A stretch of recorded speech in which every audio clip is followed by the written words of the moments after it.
Great job getting through simple sentences. I hope it was relatively simple for you. We're now going to elevate our grammar and challenge our writing a little bit more by doing the second of our 3 types of sentences that we're going to learn. The compound sentence. In theory, the compound sentence is not hard. However, joining our different clauses is the hard part, and this is where most students really struggle. A compound sentence is two independent clauses properly joined with end punctuation. Remember that a simple sentence is one independent clause with end punctuation. However, our compound, we are going to compound it. Think of compound interest, where you take your base interest and you hope to double it, right? And it just keeps multiplying on top of itself. Our compound sentence is 2 independent clauses with end punctuation properly joined together. This is where it comes into play, where it is essential that you've mastered your simple sentence, because if you can't do one, you certainly can't do 2 properly. So we are going to 2 different independent clauses. We're going to join them together, and hopefully the word joining and talking about bringing clauses together will trigger your memory. This is where our conjunctions come into play. For our independent clause, we are going to use only our coordinating conjunctions. Only. Never, ever any other type of conjunction. The main purpose of a coordinating conjunction is to join 2 independent clauses. That is the only reason why coordinating conjunctions exist. They are fantastic at their job. Nobody does it as good as they do, and they have a monopoly on the market of joining independent clauses. The definition of a compound sentence is 2 independent clauses properly joined together with end punctuation. Remember again that clauses never have punctuation. The punctuation stops any clauses from being able to join. It essentially separates, it cuts everything, it severs a group of words, and that group of words is now surrounded on an island all by themselves. Nothing else can get to them. They are protected, but they are also now cut off from the rest of the world of words, all by themselves. Remember that our elements, our 4 elements of an independent clause, we will still have those same 4 elements. Nothing has changed, but you'll need to do it twice. The important thing here is the way you join your clauses. If you've mastered your independent clause in your simple sentence, the next thing to master is joining our independent clauses. There are 2 ways to join an independent clause.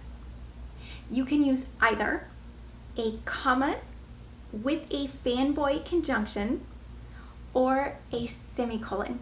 Those are the only 2 ways under the sun, and they must be done exactly like that. As a reminder, the coordinating conjunction are our 7 fanboys. Do you remember the acronym fanboy? There are 7. One of those 7 will join with a comma to bind your 2 independent clauses together if you're using this method. Or you can use the semicolon method. The thing about the semicolon method is that the 2 independent clauses must be very closely related. If you're talking about different things, you can't use a semicolon. Remember, our end goal is to have 1 sentence, right? So 1 end punctuation. But you're going to have 4 elements properly joined, and then another 4 elements. Also, where students get tripped up is They might start with 4 elements and then they join them. They join the clauses. And then for some reason, on the second independent clause, some of the elements start to just disappear. They'll forget to add a second subject or a second verb or a second object, they'll forget to check for the complete thought. And somewhere, it's usually in that second independent clause, things just start to just disappear. And we don't want to do that, right? If we've learned how to write a perfect independent clause once, we can absolutely do it a second time. Our formula is independent clause 1, and then our joining mechanism, so either the comma with the fanboy conjunction or the semicolon, and then independent clause 2. Independent clause 1, properly joined to independent clause 2, and punctuation. It is very important that both of your independent clauses have all 4 elements. As a reminder, the 4 elements, you need at least 3 words, a subject, a verb, and object. Subject, verb, object, and check that there's a complete thought. So no unanswered questions. Again, in our independent clauses, we are not posing questions. We're not using a subordinating conjunction to pose our question word, like before, after, whereas any of those things we're not posing our question word. We're using only coordinating conjunctions. Subordinating conjunctions come into play in our complex sentences, but they do not come into play in our simple or our compound sentences. We are using only coordinating conjunctions, and that's only if you don't use a semicolon. An example of a sentence properly joined, 2 independent clauses properly joined to form a compound sentence. I love the 4th of July, comma, and, right, and is our fanboy conjunction. I love Christmas. These are the holidays I love. I love the 4th of July, and I love Christmas. Do you see how I love the 4th of July is an independent clause? It has a subject, which is a noun or a pronoun, which is I, and then the verb, love, right, love, and then the object, 4th of July. It has a subject, verb, and object. It has a complete thought. It doesn't leave the reader wondering anything about the sentence. It's very simple. It's very straightforward. I love the 4th of July. It's a complete thought. There's no unanswered questions, and it's only one main point. That means that it meets all 4 elements of an independent clause. I then have a second independent clause. I love Christmas. I love Christmas. Who doesn't, right? I love Christmas. I love Christmas. Subject, verb, object. I've properly joined them together using a comma and a fanboy conjunction. A comma and. Remember what your 7 fanboy conjunctions are. If you don't remember them, this is a great time to pause and go back to the conjunction section and to remind yourself of what the 7 are. Everyone remembers the and or the but there are 5 additional ones that are really great options that you can play with as well. It definitely enriches your writing if you use all 5 as opposed to using just and or but the entire time. Try to get in all 7. So I have an independent clause properly joined to another independent clause, and then I put a period at the end. That gives me a perfect, grammatically correct compound sentence. I could also use a semicolon instead of the comma and the fanboy conjunction. Remember that a fanboy conjunction is called a coordinating conjunction. So it's independent clause 1, coordinating conjunction, and they always go with a comma. Always, always, always. If you put just a comma and then an independent clause, it will be wrong. If you put just the conjunction without a comma and then your other independent clause, it is wrong. There aren't many times in writing where you're either right or you're wrong, but this is it. In grammar, with this, It is either right or it is wrong. So my students, if I ask them to construct for me a compound sentence and they don't, if everything else is right but they don't include the comma, or they have just a comma and not a conjunction, the entire thing is wrong. So it's either right or it's wrong. So you want to make sure that you do it right. The comma and the conjunction together, so they are a pair. There are lots of friends, there are lots of friendships in grammar. This is definitely one of them. Your comma and your conjunction, your coordinating conjunction will always, always, always go together if they're binding two independent clauses. That is an if.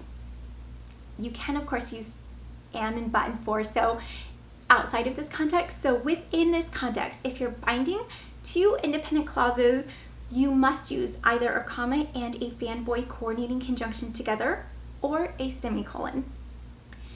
Let's do an example with a semicolon. I love the 4th of July, semicolon, I love Christmas. You simply take your independent clause 1, your independent clause 2, and add a semicolon in between to bring them together. And then put your end punctuation, and you have a beautiful compound sentence. I definitely think the semicolon is underused. It shows sophistication. When I see a student come into my classroom and they know how to use a semicolon right from the beginning, I am blown away. And it doesn't matter whether I'm teaching at the community college level or at the PhD level. Not a lot of people know how to use a semicolon. Most people don't know what a semicolon is. If you don't know, that is okay. Please, it is okay not to know what a semicolon is before this video, but it is not okay to not know it now that you've watched the video. A semicolon looks like a comma with a period over it. That is a semicolon. Don't get this confused with a colon, which are the two dots. It looks like two periods stacked on top of each other. That's a colon. We're not doing those. We're doing the semicolon, which is a comma with a period over it. That is a semicolon. That is everything you need to know about compound sentences. As a review, a compound sentence is two separate independent clauses properly joined together by either a comma and a fanboy coordinating conjunction or a semicolon with end punctuation. Each independent clause must have all four elements, a subject, verb, and if you're writing for academics, an object, and a complete thought. It only gets one end punctuation, and that's after the second independent clause. You can join them together using either the comma conjunction method or the semicolon method. That is the only two ways you can join two independent clauses. Make sure you have your end punctuation. There's only one end punctuation. Our goal is to create one sentence, but we want to put two independent clauses together. The only way to form a compound sentence is to join two independent clauses together properly with one of the two methods. That is the only way to get a compound sentence.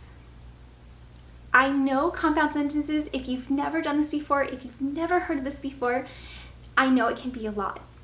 However, I know you can do it. Take some time now to rewatch this video if you feel like you need to. Go through the quiz, do the handout and the worksheet. Practice, practice, practice, practice. I've been practicing for years, and there are still some times when I realize that I'm in a hurry and I catch myself improperly joining two independent clauses. Because the way I learned, I didn't learn it correctly the right way. So for many years, my default, my autopilot was to do it incorrectly, and I never knew I was doing it incorrectly. Even at the PhD level, I was taught to do it incorrectly because there's a lot of even professors out there, to be very honest, that grammar is not their specialty. Even law professors, they will teach grammar improperly, and court cases can be won or lost. Millions of dollars at stake over the placement of a comma. Grammar is important no matter what your purpose, no matter why you're writing. Grammar is really important. So take some time. Again, it is an investment in yourself. I promise you it will pay off. When your boss or your superior, your clients, your patients, when they read your very gorgeously constructed compound sentences, they're going to be blown away. And they will not go elsewhere. They will continue to come back to you. Practice, practice, practice. If you get stuck, practice some more.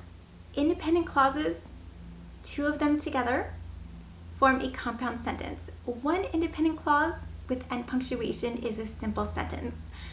When you're ready, take your time, there is no rush. When you're ready, up next is the very last type of sentence that we are going to learn in this class. Our grand finale for sentences, the complex sentence. It is complex. It will be a bit of a struggle, but I know you can get through it. So when you're ready, head over to the complex sentence module.